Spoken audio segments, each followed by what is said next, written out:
The Prime Minister, Your Majesty. Good evening, Your Majesty. Very nice to see you. And wonderful. Yeah. Well, yeah, a bit, but wonderful. Wonderful to see you looking so well. No, well, it's all done by mirrors. Well, we're all behind you. The country is behind you. No, because I've had so many wonderful messages and cards. And I can imagine. It's reduced me to tears most of the time. Well, I can imagine. But no, I said everyone is behind you. And it's been nice to see the spotlight that it's shone on the work that charities do in this area, which I'm sure you'll be happy about as well. Maybe I hear that there's been a lot more attention, interest on those main wonderful cancer charities, many of which I've been patron of for years. They do incredible work up and down the country. They do. Actually, nice to have that recognition. And Royal Correspondent Laura Bundock is here. And, well, I mean, the first thing to say is good news that he is well enough to do that. Yeah, and I think the fact the King has allowed a camera in, albeit very briefly, for just under a minute, is really unusual. But, you know, we're in unusual times, aren't we? The King appeared in good spirits, didn't he? Cheerfully greeted Rishi Sunak, said how touched he was by all the cards and the messages of support, reducing him to tears.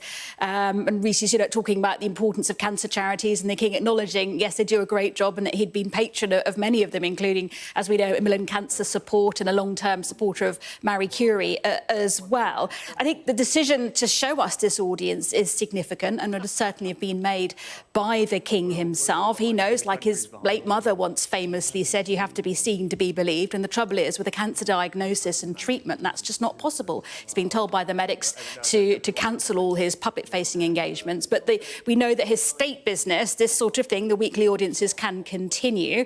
And this weekly audience normally is very private. It stays within palace walls. So, again, this is an openness that the King is showing, this new approach, sharing his diagnosis, sharing these moments as well. In bygone days, this simply wouldn't have happened. There is, of course, a danger, though, by being so open and having these sorts of moments.